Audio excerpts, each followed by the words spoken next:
Hello दोस्तों, स्वागत है हमारे यूट्यूब चैनल रोजगार यल 2.0 पर। दोस्तों, जो भी माताएं बहनें हमारी आंगनबाड़ी का फॉर्म भर रही हैं, तो कैसे मेरिट लिस्ट तैयार की जा रही है और कैसे बनेगी, कौन कौन सा डॉक्यूमेंट लगेगा, कितना कितना परसेंटेज, किस जैसे हाई स्कूल का कितना परसेंट अगर मिलेगा वेटेज, ट्वेल्थ का कितना परसेंट वेटेज मिलेगा, ग्रेजुएशन का कितना परसेंटेज वेटेज मिलेगा, तो ये सब कुछ हम जानकारी आपको इस वीडियो में बताने वाले हैं।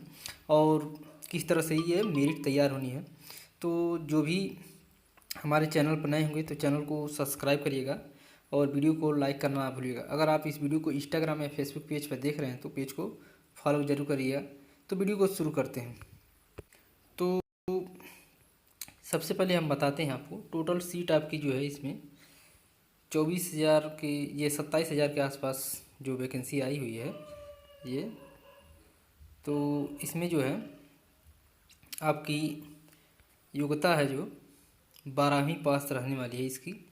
और इसमें जो है 10वीं और 12वीं का मार्कशीट लगेगा। इसके अलावा अभी बता रहे हैं कि कितने कितने वेटेज आपको किसको किसको मिलेगा। और इसमें आपका निवास प्रमाण पत्र लगेगा, जाति प्रमाण पत्र लगेगा, आधार कार्ड। अगर आप विधवा हैं, तलाकशुदा हैं या विकलांग हैं तो आपका इसमें जो है आपका ये सर्टिफिकेट होना चाहिए, तो आपको वेटेज मिलेगा। और उसके बाद मोबाइल नंबर और ईमेल आईडी होना चाहिए, तब फॉर्म भर सकते हैं। और इसकी चयन प्रक्रिया जो है और सैलरी क्या होती है ये भी सब बताएंगे हम। तो इसमें जो है आपकी टोटल सीट 27,000 जो है वैकेंसी है, 27,000 से ऊपर है। तो आपको हाई स्कूल पास होना चाहिए, निवास प्रमाण से जाति प्रमाण पत्र, आधार कार्ड, और ये विकलांग या तलाकशुदा हैं तो ये सब होना चाहिए आपके पास। उसके अलावा ये जो मेरिट लिस्ट आपकी जो तैयार होनी है, इसमें जो है मेरिट लिस्ट जो तैयार होनी है आपकी, ये जो है हाई स्कूल, इंटरमीडिएट, स्नातक और स्नातक जो किए हुए हैं, जैसे आपके होते हैं ना एमए ये सब, तो अगर ये सब किए हैं तो वेटेज इसका मिलेगा, अलग अलग वेटेज मिलेगा। तो मेरिट कैसे तैयार की जाएगी वो मैं आपको बता रहा हूँ। और आपकी जो एज रहना चाहिए 18 से 35 ईयर्स तक होनी चाहिए। तो जो है मेरिट इसकी जो तैयार करना है वो आपकी, अगर आप एग्जाम्पल के तौर पर अगर आप हाई स्कूल में 70% नंबर पाई हुई हैं, जो भी महिलाएं हैं हमारी माताएं बहनें, तो वो जो है उसका आपको 10% निकालना है तो हो जाएगा 7 नंबर। तो इस तरह से अगर आप 80% पाई हैं तो आपको 8 नंबर मिलेगा। अगर 70% पाई हैं तो आपको 7 नंबर मिलने वाला है। अगर आप इंटर में 90% पाई हुई हैं तो मान लीजिए एग्जाम्पल के तौर पे, तो इसका 9 नंबर मिलने वाला है। अगर इस तरह से दोनों जोड़ेंगे तो आपको 16 नंबर हो जाएगा।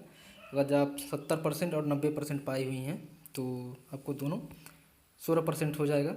इसके अलावा अगर आप बीए की हुई हैं, जो स्नातक जिसे कहा जाता है, तो इसका 5, अगर मान लीजिए 50 नंबर पाई हुई हैं तो इसका 10% 5 नंबर हो जाएगा।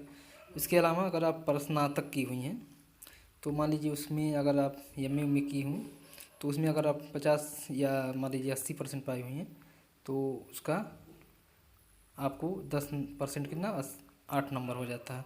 तो इस तरह से आप जोड़ेंगे तो 7, 9, 16, 16, 5, 21, 21 और 8, 29, इस तरह से मान लीजिए 30 नंबर मिल गया। तो 30 नंबर मिल गया तो आपको, तो सिलेक्शन कैसे होगा वो बता दे रहे हैं हमें। अगर आप विधवा हैं या तलाकशुदा हैं, विधवा हैं या विकलांग हैं, अगर आपका 30 नंबर आ रहा है और जो जनरल मत मान लीजिए कुछ उनको कोई दिक्कत नहीं है, विधवा नहीं है, तलाकशुदा नहीं है या विकलांग नहीं है, तो पहले इन लोगों का सिलेक्शन किया जाएगा। जो भी महिलाएं हैं इन लोगों का सिलेक्शन पहले, उन लोगों का ही सिलेक्शन पहले किया जाएगा। उसके बाद आपको, अगर आप इसमें से नहीं मिलती हैं महिलाएं, तो जनरली आप जो महिलाएं हैं उनको ये सीट दे दी जाती है। तो ये रहा सिलेक्शन का प्रोसेस। तो फॉर्म कहाँ से अप्लाई करना है, किस तरह से, तो जान लीजिए। अगर आप किसी गांव में हैं तो आपको अपने ही गांव में अप्लाई करना, ही नहीं कि बगल के गांव में अप्लाई कर दें, तो ये अच्छा नहीं है। तो ये फॉर्म रिजेक्ट हो जाएगा क्योंकि ये पहले ही बता दिया हुआ है। अगर आप शहर की निवासी हैं तो अपने ही वार्ड में अप्लाई करिएगा। इसके अलावा अगर आपकी वार्ड या गांव में नहीं वैकेंसी आई है तो अलग में डालिएगा, वो तो रिजेक्ट होना है। अगर मान लीजिए हो जाएगा, नहीं अगर कोई महिलाएं नहीं डालती हैं तो आपका हो सकता है सिलेक्शन हो जाए इस केस में। लेकिन ऐसा बात नहीं है, क्योंकि बेरोजगारी इतनी ज़्यादा है कि ज़रूर कोई ना कोई फॉर्म डालेगा तो आपका रिजेक्ट हो जाएगा। अदर गांव में डालना है, अगर अपने ही गांव में आप डाल रही हैं तो ठीक रहेगा। आपको अपने ही गांव या वार्ड की निवासी होनी चाहिए। उसके अलावा इसमें है जो है, जैसे मान लीजिए आपकी वैकेंसी कैसे देखनी है, आपको अपने जाना है गूगल में, जो उसमें फॉर्म भरेंगे आप, तो उसमें सर्च करिएगा अपना ज़िला, उसके बाद तहसील, ब्लॉक और ग्राम। तो उसमें आपका दिखा देगा कितना सीट आपके गांव में है और किसकी है, ओबीसी की है कि एससी की, एसटी की, या जनरल है या ईडब्ल्यूएस है। अगर आप मान लीजिए जनरल की सीट आई हुई तब तो सब लोग डाल सकते हैं, कोई दिक्कत नहीं है। मान लीजिए ओबीसी एससी का है, तो अगर आप ये जनरल की हैं तो आपका वहाँ से रिजेक्ट हो जाएगा। लेकिन कोई दिक्कत नहीं, अगर मान लीजिए नहीं डाले, ये महिलाएं डालती हैं ओबीसी एससी और ये सब की, तो जनरल को दे दिया जाता है सीट, कोई दिक्कत की बात नहीं है। और कोशिश करिएगा कि अपने ही मतलब जो कैटेगरी है उसमें डालने की कोशिश करिएगा, ये नहीं कि अदर में, नहीं तो मेरिट लिस्ट जब तैयार की जाएगी तो दिक्कत हो सकता है। उसके अलावा जो क्वेरी है, तो अपने जो भी पूछना चाह रही हैं, कोई भी दिक्कत परेशानी है तो हमारे कमेंट बॉक्स में पूछ सकती हैं। तो इस तरह से मैंने बता दिया किस तरह से कौन कौन सा डॉक्यूमेंट लगेगा।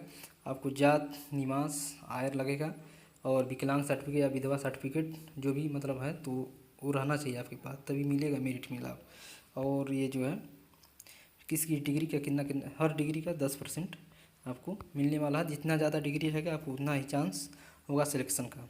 तो आशा करते हैं आपको वीडियो समझ में आया होगा। तो मिलते हैं अगले वीडियो नए वीडियो के साथ, तब तक के लिए जय हिंद।